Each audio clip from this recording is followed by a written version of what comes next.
Debt. Debt is so easy to get. In fact, the companies promote it. They want you to take debt. They want you to take financing. They dress it up with fancy code words like finance or credit or buy now, pay later. And they make it sound sexy because if they get to put you in debt, they get to make more money out of you. But debt has consequences. It's painful. And by definition of the word, you've got to pay it back. So, welcome to today's episode, which is part 2 of the Peter debt story, where we tackle what has happened with the loan from the business. The extraordinary belongs to those that create it. Rebelling against business plans and debt, rebelling against what society expects of us to build cool businesses, make money, have fun, and do good. Let's create something extraordinary together. Welcome to the Rebel Entrepreneur.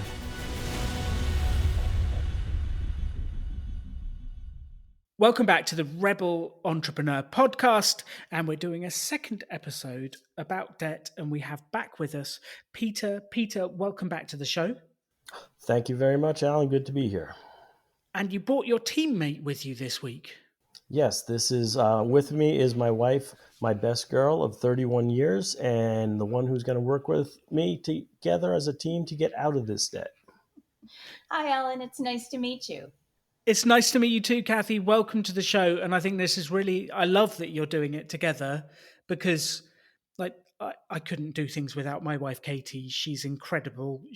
She's the one I bounce everything off and work with. So I love that you're doing this together. Now, we set you some homework, Peter, the last show, which I know you went and did because you did your homework very quickly, and then you set me some homework, which I was less excited about. So tell me, how did the homework go? What happened?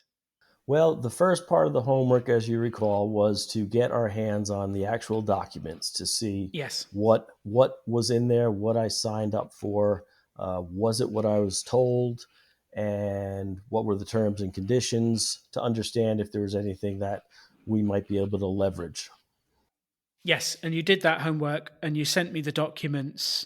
And I have read the documents with Katie this morning. The dynamic duo this end went through them both.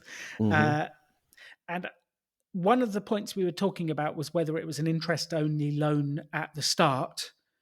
And quite obviously it was. It was. There is a tick box, I think, on page 4 or 5. And there was 2, interest only or repayment. And it's got your initial underneath it. It does. I think what they probably did was told you to initial every page because you've initialed every page. So I think it was probably you just initialing every page. However, like if we did go to court, the judge would go, it's interest only and your initials are right below it. That would not fly for us. Right. So I think that one's kind of a non-starter. Yes, it is. But there was very positive news that we found out about whether it was a secured or an unsecured loan. That is correct. That was interesting because I could not get them to provide a lot of information I wanted, except they did say it was an unsecured loan. However, in the last loan, because I think that's what we need to focus on, the first loan and the second refinance are long and gone, and now we're talking about this bubble loan, which was the same verbiage on each of these loans. So they did say it was unsecured, which I take to mean is they don't have a lien on my house. I don't know. What does that mean? Does it mean they cannot come after me? The shop is closed, but it's in my name and my address.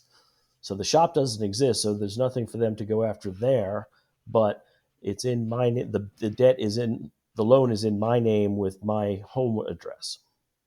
Yes. So Kathy was guarantor of the first loan, but for whatever reason, Kathy was removed for the second one. The second one was turned into a $50,000. It went from a $30,000 to a $50,000 unsecured business loan. Yes.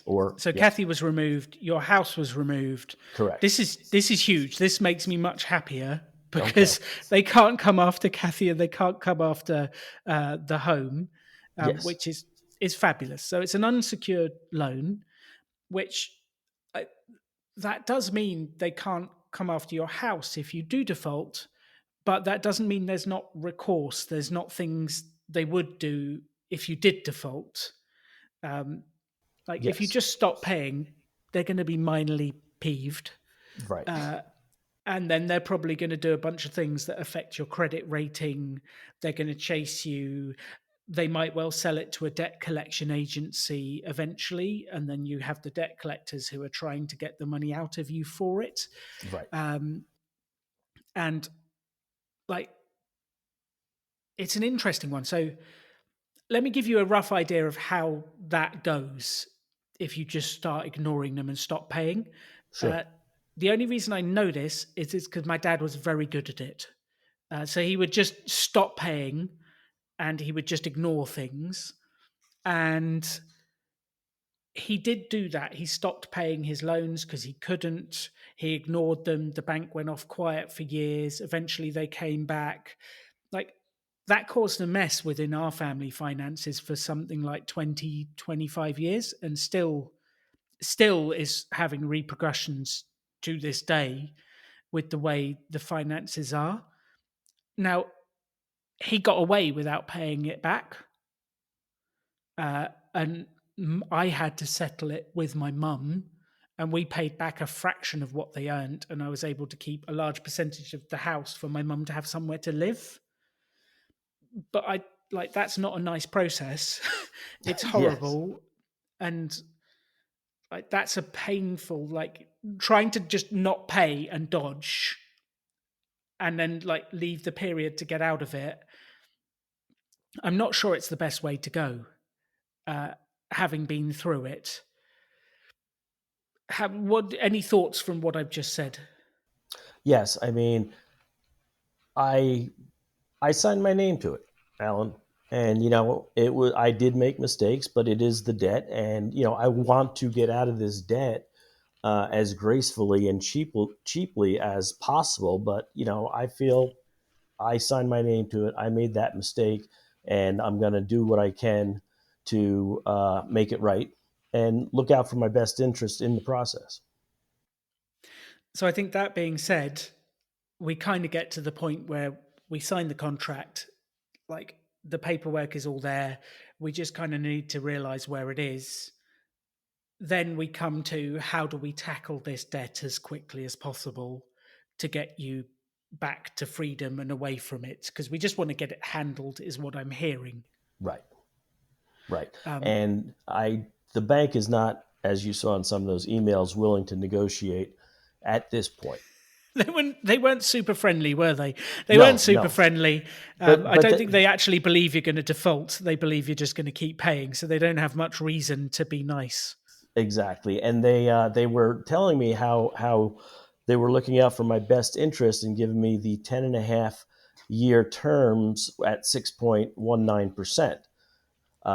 So I was supposed to thank them. Yeah, I'm not sure 6.19% over 10 and a half years is is the best terms for you and the best way to do it. I think so. I don't know if you know this, but Katie and I have launched and been running this thing called Rebel Finance School, where we Yes, help people with their finances. And yes, actually, this week, Monday is the week on how to work through debt. And we've been like, Katie has basically created this thing called the debt attack strategy, the quickest way to get rid of it. Um, so, is it okay if I step through the steps from that, and then like some of the steps will be irrelevant to you, but I think it'll give a nice picture for everyone listening to this of how to deal with these things. yes. Um, And we have been trying to keep up with the Rebel Finance School as well. So we are in oh good wow, shape. We are in good shape. I've been tracking our. Well, I started earlier this year because knowing that we needed to get a firmer hand on our finances. So I do have similar to what you. Well, first I did have already done the net worth. I believe that was the first class, and the second was the finance tracker, which I have been doing. We haven't exactly analyzed those buckets yet as to where stuff is going, but we're getting there. That's what I was doing today, and Kathy was Incredible helping work. me. Yes. I love that. I love that. Well, That makes me so happy. You're on top of your finances. You're making progress. yes, and it's a little later in life than we would have hoped, but We are where we are. We just have to like exactly. forgive past selves and make it That's happen. right. And Kathy, that was one of the things Alan has said over and over again: forgive past selves, and that's what we need to do. And say, okay, now we're going to take control of it. I've stopped calling it a budget or a tracker. I said it's our financial planner. Love it. Love it. Um, okay, so step one, which like this sounds like a weird step, but for most people, is like work out exactly what your debts are. Because whenever we talk to people, they're like, well, I think I've got this much on this credit card, but I'm not sure how much interest rate it is. And I think I've got this and I think I've got that. And they're not actually really totally sure of the different debts they've got. So I'm going to ask anyway, because I assume the answer is no, but I'm going to ask anyway. Is this the only one, or are there other debts, or is this the only one? We have three credit card debts under 2,000 of each, of Okay. which, and then there was this thing called Parent Plus Student Loans, in which we helped our children go to college, and unfortunately signed a lot of those, and so there is a bit of that. Do you have an idea of how much or the interest rate? Well, the interest rate is frozen due to the pandemic, and payments have been frozen due to the pandemic, and it is $200,000. Okay, so there's quite a significant one on that side. Yes, Um, but the 6 grand on the credit cards. right. Cool. So Now, step one is let's step through like what you've got, which you've done. You know what it is. Awesome. That's way better than most people because we can't tackle something you're not clear on what it is. right, and just to um, put the $200,000 debt, which was astounding, in somewhat of a positive light. The job that we spoke about last episode that I had taken on, it is with the local municipality, and the government has a program. If you're a municipal or government or state worker for 10 years, there is a program that will resolve uh, that debt over Oh, that wow. air. So that's one thing that I like this job. I think I want to keep it for 10 years. Well, that's incredible because if you think 10 years, 200 grand without any interest, that's 20 grand a year. That's Yeah, quite a significant amount to repay. So if you can get that forgiven through that program, that's phenomenal. yes. Absolutely phenomenal. And that then allows us to deal with the other ones, which are more manageable and at easier size, more manageable to deal with. And if our children are listening, our boy and our son and daughter who have graduated from college and have excellent careers with excellent earnings potential, we will just be chatting with you guys in a few years after you pay off your school loans. um, so, step two is then to take all of these and put them in interest rate order. Because mathematically speaking, the best way to pay off anything is like highest interest rate first. The average interest rate on a credit card in the United States of America and England is around 20%, 19-20%. Yes, Um, so, which like, is do you?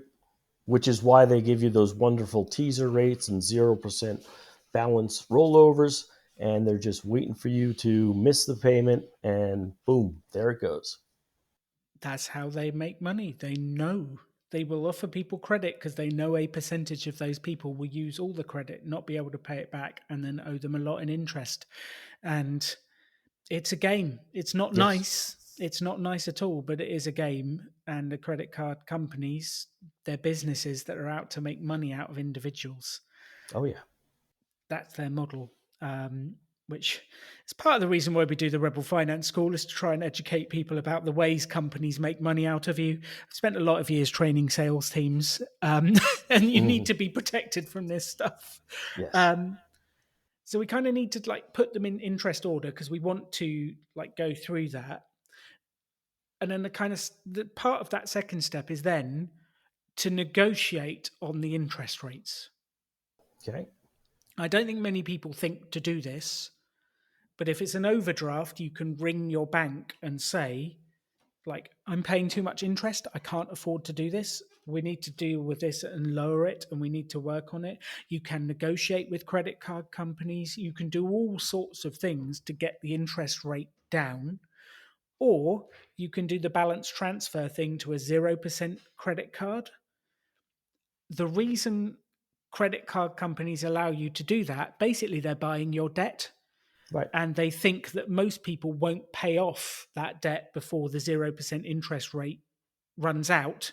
So they're just going to start paying the heavier interest to that company afterwards. That's what they rely on, is you doing that. So, like, it comes with a warning. We can transfer it to a 0% one, but we need to be on it and make sure we Yes. get rid of it. Otherwise, like, their dream will come true and we'll end up owing them interest. And then we're just spinning the plates rather than making progress. Does that kind of make sense? Yes, it does. Now, one of the things that is going along with the Rebel Finance School as well is building up that emergency fund. So, trying to do that because I was unemployed after the shop had closed, we've managed to build up a little, had to take on this debt due to the U.S. healthcare system. Um, that's another episode, isn't it? I cannot believe that the number one reason for bankruptcy in the United States of America is healthcare bills. Yes. But that's a whole different Yes, conversation. yes. But so in the fact that we have, just looking at our finances today, we could probably knock off a significant portion of this debt and bring our emergency fund down to zero, which I am hesitant. Yes, like the emergency fund is there to protect you from going back into debt even more. Right. Um, the kind of way Katie and I think about it is like the $1,000 or the £1,000 is like the minimum emergency fund, and it depends on what the interest rate of the debt is. Do you know like what the interest rates of the credit cards are roughly? So the 2,200 one, it's 2,200, 800, and 560. And the only one carrying an interest is the 2,200, and it is a 24.6% interest rate, which is about 25 a month. And we would have to take our savings down to zero. And with our financial planner, it looks like we might be able to get that in this month or next month. So 25% is huge. That Yes. is either renegotiate or pay off like our hair's on fire, Right. because that Right. is like that's taking a lot away from you. Right. So I have been, knowing a little bit about the debt snowball type stuff. I have been paying minimum on those smaller ones that are not carrying interest and Amazing. maximizing our payments on this. Yes. It was That's the best way to do it. 4,000 last month. Well, that's phenomenal progress. Yeah. So, like, celebrate that you're Yes. getting that down so quickly. That's incredible, you two. Awesome work, and you're doing exactly the right thing, which is pay the highest interest as quickly as possible, set the others to minimum, and then we can kind of roll down the interest rates and apply the money you're earning to the next, to the next, to the next until we get clear. So we've got negotiate interest rates. We've got focus on the one with the highest interest rate. Then we've got the bit of like applying, and we've kind of covered this, but applying savings. It's probably not relevant in your case, but for everyone listening to this, if you've got savings in a bank account earning 0.5%, and you've got a credit card debt at 25%, it's crazy. Like, keep an emergency fund of 1,000, but take everything else and pay down that debt because That's because we have it's 16. draining it away. It's draining it away. And there's so many people we've met who have 5, 6, 7 grand in savings that they don't want to let go of, that are earning nothing, and a debt of even more that is at higher interest rates, destroying the value of what they've got. So I think, like, for everyone listening to that, is the interest rate number. That's the number I always come back to whenever I'm talking to people, is like, what are you earning and what are you spending? And actually that's how banks make money, is they're basically borrowing your money in terms of your savings, and they're paying you 1% for it, and then they lend it to someone else at 6, 5, 10, 20%, and then they pocket the difference. That's how banks make money. So they Mhm. love it when you're like leaving your money with them and they can lend it out to someone else at debt. That's the game, which we need to realize and then play the opposite and keep the money for Yes. ourselves. Yes. um, okay. So I think that probably gives you a few ideas there. Yes. And the next sort of thought is, what can we liquidate from the house? Hmm. Now, I'm not talking about essential things that you actually use, like the toaster or the oven. Like, those are quite useful. Hmm. But what I mean is, Katie and I, a couple of years ago, we looked at the spare bedroom in our house and it was full with stuff. It was full with old phones. I had my old board games. It had a bunch of things. And I actually was able to generate £1,000 out of selling old DVDs, books, and random stuff. So, my question to you, and you don't have to answer this, but it's actually a question to everyone, is what do you have laying around the house? Do you have a running machine that you used 20 years ago and is now just a clothes horse? I Or think have you liquidated everything? Kathy's going to be leaving the conversation now because I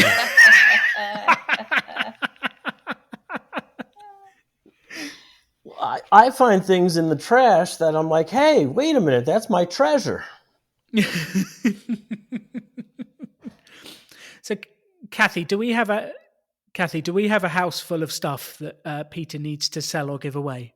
I would say we had a house full. Now we've got probably a third of a house full. Yeah. Peter has slowly been culling through things as I've been pulling them out of his grasp.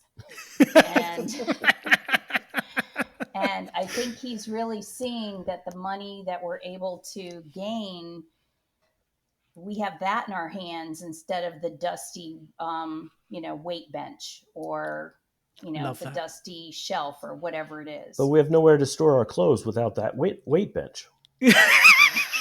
You mean you have to put them away? Yes. No, it has been, and it has been an ongoing process. I think a lot of people did this with the pandemic. There was a lot of looking around and saying, we don't need this stuff. So yes, I do have stuff, and I have been selling stuff, and Perfect. I'm going to continue to sell stuff as well as to find stuff to sell. There's a big boom here in the States with these exotic plants, and I've been growing a number of them, trying to see if maybe I can sell them on Facebook for $1 Love it. each. I can sprout these plants and say, hey, one here, one here, one here. I'm a beekeeper. I've sold most of my last season's honey, which is also helpful building up that emergency fund. So we are always looking for ways that we can turn something into money, even if it's something that somebody tossed out in their curb, and I can say, I can sell that on eBay for $20. Love that. So I'm going to ask the next question, because it comes from a real life example. Do you have a storage unit full of stuff as well? No, No. no. Okay, good, good. Because I couldn't believe this. There was one heavily in debt couple. They had a storage unit full of stuff that they were paying like 300 a month for the storage unit just to hold stuff. Plus, they had the house full of stuff, and it's like, you just need to liquidate that, and stop paying for the storage, because there's a whole host of things. That is nature's way of telling you you have too much stuff. And I could throw a baseball in any direction from my house and hit a different storage unit. It's unbelievable. The next question, which I don't know the answer to this, is do you have any liabilities that you could sell? And what I mean by that is like there's some families that have 3 cars, 4 cars between 2 people. They have extra motorbikes. They have a jet ski hanging out the back. They have all these different things. And you might have already done this, but liabilities cost money to insure, maintain, and it's not just the money you'll get back. You'll actually stop monthly bills coming out on these things. And my wife Katie has this idea. It's actually borrowed from Mr. Money Mustache, so we'll credit the person who actually came up with it. It is store your stuff on Craigslist until you need to get it back.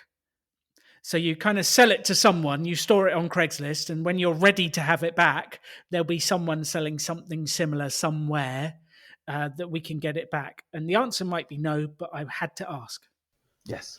What we said during the pandemic, as each of our neighbors were culling through and putting stuff out for free and stuff, we decided that nothing actually left the neighborhood. It just went from one garage to the other. Yes. But Yes. to answer your question, we do have a Jeep that is not working right now, but is worth some money. To get it into working condition, you see the stair. I did. I can feel the red heat coming from Peter through the screen. To get it into working condition would cost substantial money at this point. But other than that, Now, really, we've been running pretty lean because when I took on the business, Kathy, as we've talked about before, is a highly paid teacher in the public school system. And I mean that sarcastically to anyone who is listening. So, I mean, we've had to make those changes a while back, and I mean, our cars are paid for, no payments there. Haven't had a car payment for decades. They're in good working order right now. We have budgets for maintenance on them because if you keep your cars, you do have to budget for maintenance. So I think we are running pretty lean there. Just I'm going to leave you guys to discuss whether Jeep stays or goes after this call because I saw the look. I think my Kathy's mic is going out. The only thought I had was people will buy projects to work on. People love working on and doing up vehicles and doing things. So there is a way to sell it as is. And then be very clear about what it is. And maybe you even list it and then just put it out there for a reasonable price and just wait to find the right buyer. But I will leave that to you. I just wanted to say, I would sell as is. Don't invest a bunch of money to do it up to sell it. I would try and go for where it is because there is someone out there who would love a doer-upper project. We just need to find them. So I'm not saying you have to. I'm just saying that it's a possibility to raise some extra cash, which I'm sure Kathy will love me saying, and Peter will have a big drink from his glass and look away. So we'll move on from that nice and quickly. So there's like can we generate extra money? Then the sort of next step, which is what can we do to increase income, which you've said about some of the stuff you're doing, like selling the honey, working on the different things and the reducing expenditure and those elements, which basically what we're trying to do, and this is the overall route to wealth, is to create a consistent gap between income and expenditure. And to start with, that gap is what pays off debt and then funds the emergency fund. And then that gap tops up your retirement accounts and builds the future investments that will look after you later on in life and in retirement. So the gap, the key to wealth is how much of the money you earn do you actually keep? And the more that disappears, the worse we are. The more that stays, the better we are. But for now, we have to create the gap to be able to pay off the bits. And it sounds like you've already been doing this. I'm just running through the process for everyone listening to this as well as for you.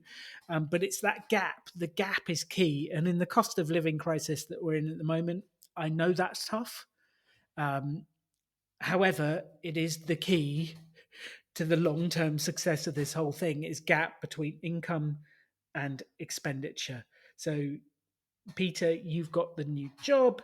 Kathy, highly paid teacher. Um, and we've been reducing the expenditure. We've been doing that.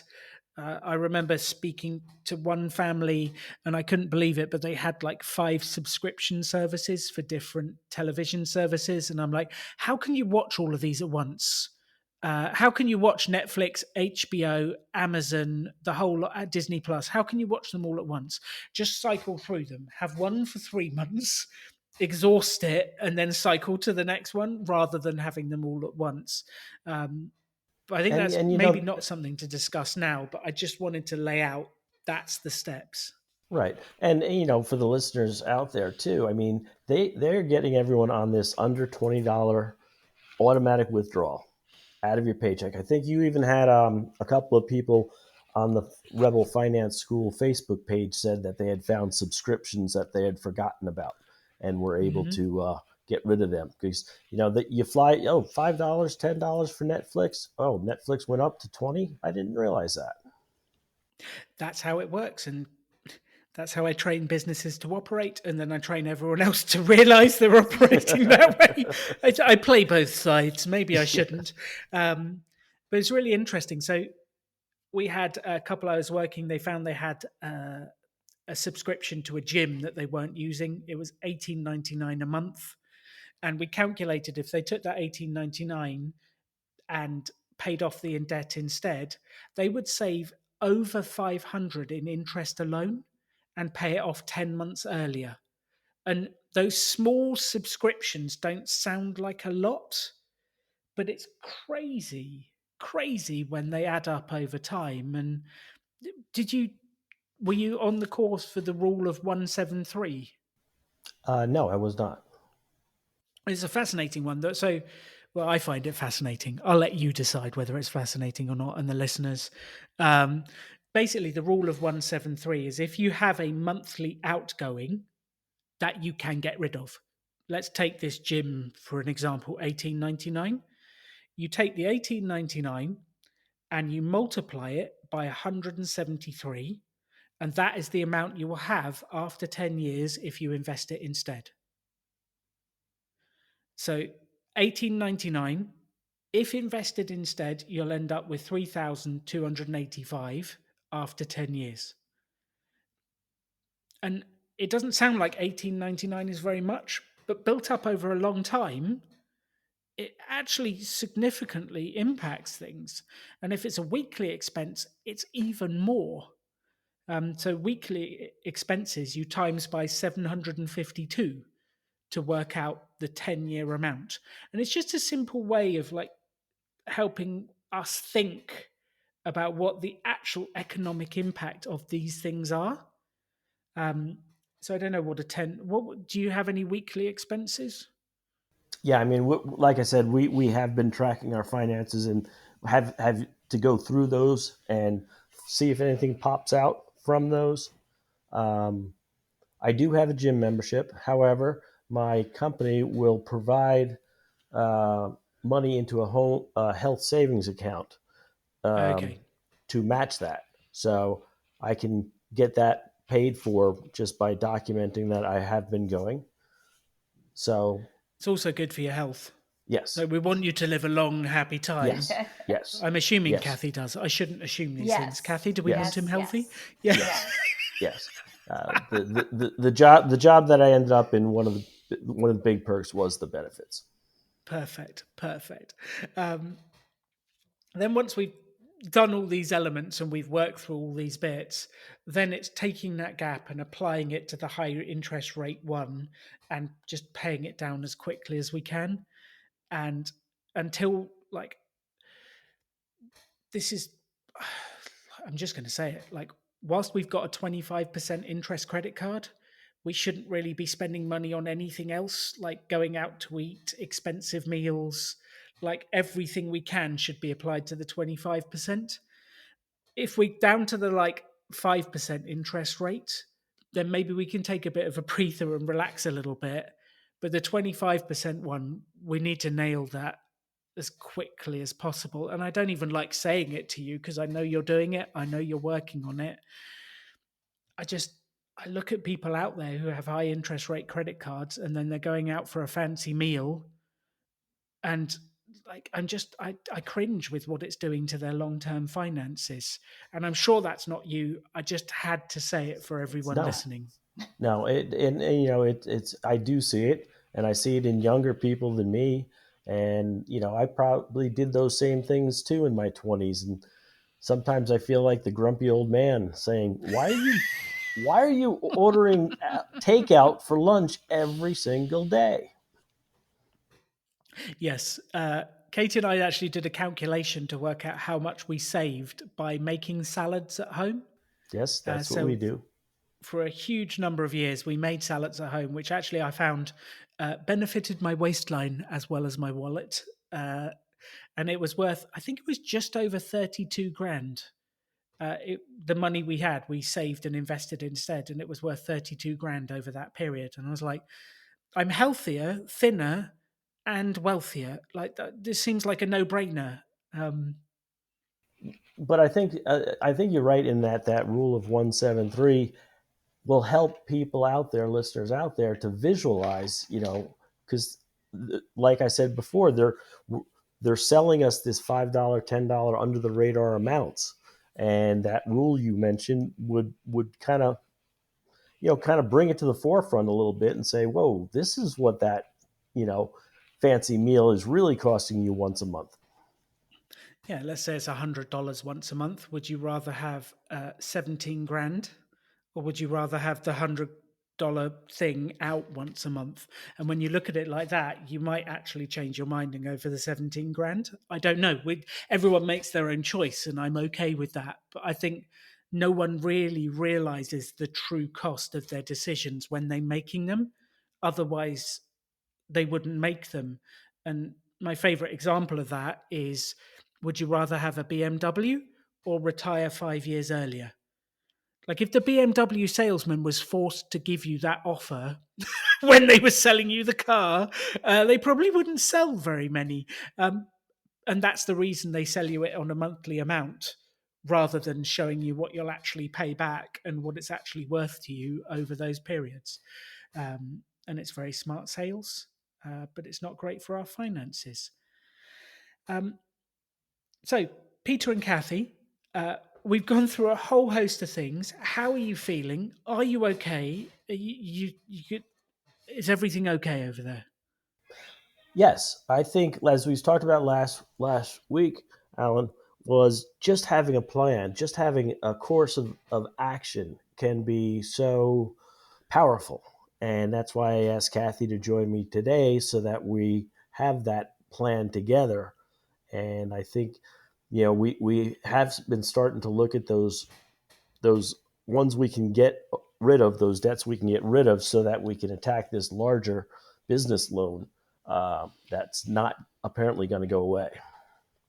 No, I don't think we have much chance of getting rid of it. And I don't think for your happiness, it's the best way to default and try and like get out of it. That's not what I would do. Like, it's a possibility. There are ways to do it, but it's not something that I would do. And I don't think it wouldn't sit comfortably with me. I would want to tackle it head on. But then we each make our own decisions. Me personally, I'd rather tackle it and I'd rather work and pay that off as quickly as possible and get free again from it. That would be my way of doing it. I would be happy to tackle it, but have this institution not get anything more than what is owed, and perhaps have the interest go to someone who's willing to provide me a better rate and better terms. Yeah, I think you should absolutely refinance with someone else and get away from these people and find someone who'll give you a better interest rate. Stop giving them anything extra and get away from them. I think you absolutely that would definitely be my route as well, is refinance, get away from them, move on. uh, yeah, and we can tell everyone in the world to like avoid this institution at all costs.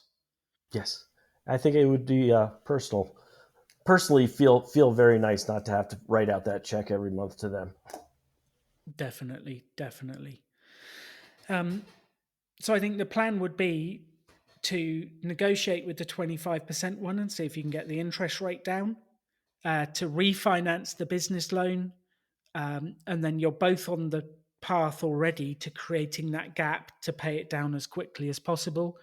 And then that's the plan. And then we just need to celebrate each week that we've made progress, each month that we've made progress, and that it's going away and we're going on the right way, and celebrate by going for a picnic, spending time together, doing something fun.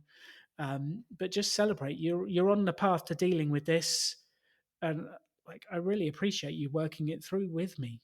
Well, I appreciate your help because when we first spoke, the desperation I think was quite obvious for me, and I think now Kathy and I together um, know that we can knock off these smaller debts.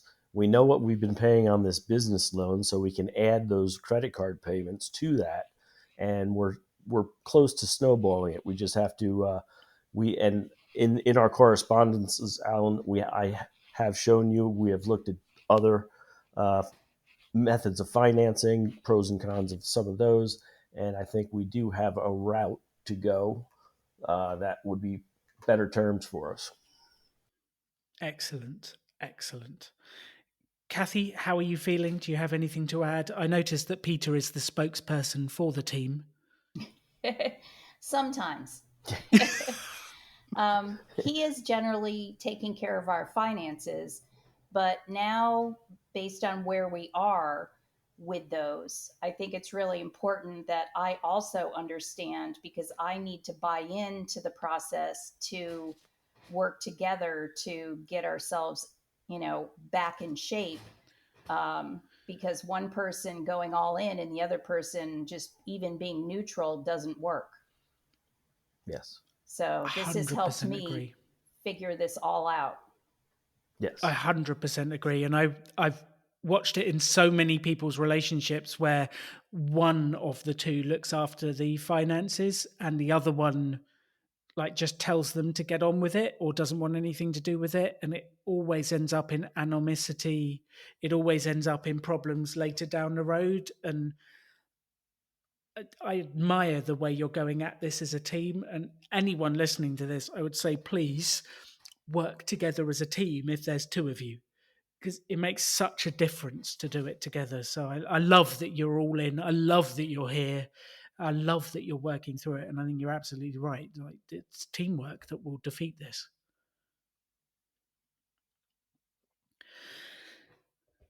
Oh, I love it. I love it. Uh, okay, Peter, Kathy, it sounds like we have a plan.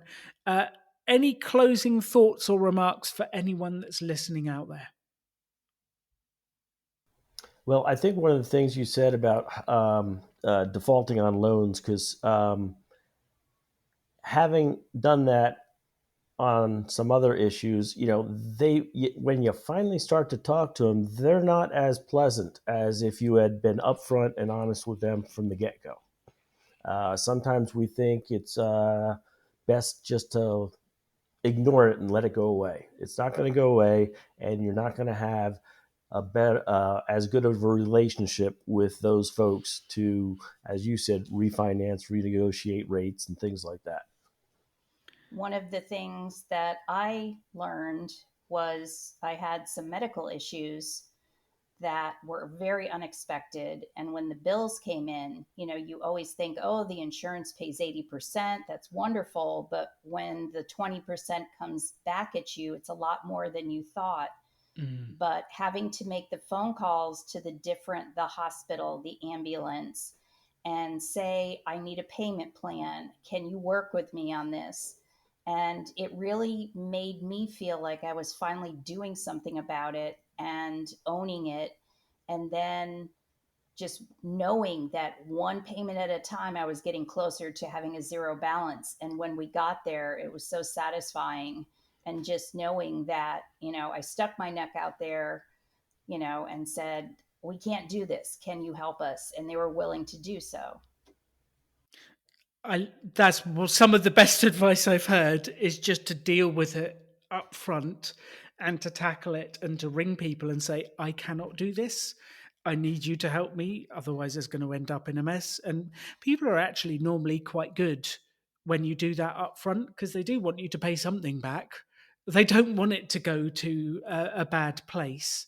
So I love that advice. I think you're absolutely right, is tackling it up front. And I've learnt that in health over the years. You know, when you have like an injury or something go wrong and you think, oh, it'll be fine, and you kind of bury your head in your sand and just leave it for a while, it never is. It just gets worse. And then it's like worse to deal with later on. Um, yeah. So I think I've learnt that lesson in health. And I think it's an important lesson in almost every area is tackle it up front, have the tough conversations. Uh, so Peter, Kathy, thank you so much for coming on the show, telling us your story. I hope you got value out of the assistance and the help as well. And I just genuinely appreciate you opening up and sharing with everyone because I think it will help us all to think through if we do get into a trouble with something, because it happens because of situations, because of life. If we do get into trouble, here's the steps of how to get out of it and how to work through it. So thank you. Well, thank you for your support and generous sharing of your knowledge and what you've been through. I know that's also tough for you. And the idea that you and Kathy and I can help somebody out there down the road with what we've gone through is very satisfying. And so thank you. And thank Katie as well for going through all that wonderful, tedious documents I sent you. We had a nice coffee and sat down and read it together this Yes, morning. yes. Thank you again, Alan. Well, what an episode that was. First thing I'd love to say in the end of the episode is how brave Peter and Kathy were for coming on the show, sharing what happened, owning everything that happened, and just thank you, because none of us can learn without going through these experiences, learning what happens to other people so that we can learn from it. And I just want to acknowledge how brave they were and how incredible they were for coming on and sharing that. So thank you, Peter and Kathy. Then I have a couple of thoughts for you at the end, as always. The first is the damaging nature of debt if it goes wrong. The damaging nature of if you borrow money to build a business, if you borrow money for stuff, you've got to pay it back. The people will come for you. The mental health problems it causes. I was reading about debt today, and one of the recent studies said people with high levels of debt, over 50% of them have said they have mental health problems. Compared to the general population, this is huge. Debt puts an incredible pressure on people. And I'd just rather you never had to take it. I'd rather you never had to do it. I'd rather you were protected by having an emergency fund, by building a business without debt. Like, the damaging nature of debt is unbelievable. So that's part one. Part two, if you're signing anything, read the paperwork, read the details. I know we have a tendency just to tick it. When we buy a new iPhone, do we actually read what it says, or do we just tick accept and accept the iPhone? We've accepted all the terms and conditions. I know I don't read them all on that. But when it comes to something important like debt, like a loan, like a car loan, read all the details. When you're in your business and you're getting a contract, read the details. The details are important. Part three is being very careful with debt as to whether it's secured or unsecured. The reason everything went wrong in my family is that my dad forced my mum to sign a piece of paperwork that said she stood surety or guarantor for all debts, future, past, or present, of her husband. What a piece of paperwork that she signed. And they then had a security over her half of the house and dad's half of the house. That's what messed us up. So please be incredibly careful when you do these things. Know what you're getting into. And if you can do anything, avoid it. Listen to the episode about 5 ways to build a business with no debt. Like, avoid debt like the plague if you can. And then the final thing is, I just wanted you to take away the debt attack strategy. Working out clearly what your debts are, going through those debts and putting them in order of interest rate, working out what you can get through selling things off, what you can get through money you've got in your savings account to apply to the debt to pay it down as quickly as possible, increasing your income, reducing your outgoings so that you create a gap to pay off that debt as quickly as possible, and then never reducing the payments, but keep applying the next one as you pay it off to the next one and the next one, and paying it off as quickly as you can. And then the final thing, like, this has been the most incredible 2 episodes with Peter. I would love it if you shared episode 1 with Peter to anyone who's thinking of building a business with debt, to your kids who are thinking of borrowing money, to your kids who don't even realize about this.